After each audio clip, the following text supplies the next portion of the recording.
Imagine being born into slavery in rural Georgia just as the Civil War ends.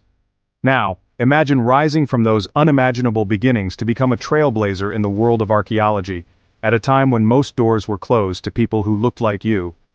That's the story of John Wesley Gilbert, a man whose name should echo in every history book but who, for far too long, has been little more than a footnote.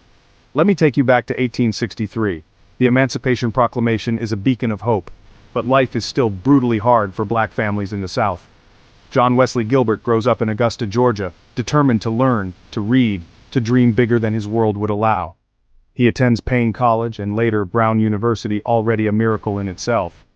But John's ambitions didn't stop at the classroom door. In 1890, he crosses the Atlantic as the first African-American member of the American School of Classical Studies at Athens. Picture this: a black scholar among the marble ruins of Greece, notebook in hand, translating ancient texts, mapping out the city of Eretria. He wasn't just breaking ground, he was breaking barriers no one had even dared to approach. At a time when only a handful of Americans of any background were allowed to do serious excavation work in Greece, John was there, trowel in hand, making history. Yet, when people remembered John Wesley Gilbert for most of the 20th century, it was for his mission to the Belgian Congo alongside Bishop Walter Russell Lambeth. He spread education, faith, and hope, sure, but his year in Greece? Overlooked.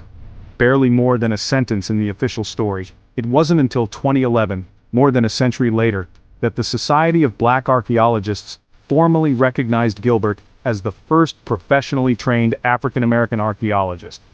Today, he's often called the first black archaeologist. But if you ask me, that title is just the beginning. John Wesley Gilbert's journey from slavery to scholar to international explorer is the story of persistence, of breaking barriers with every step. His time in Greece wasn't just a personal triumph, it was a crack in the wall, a challenge to the world to look again at who belongs in the story of history.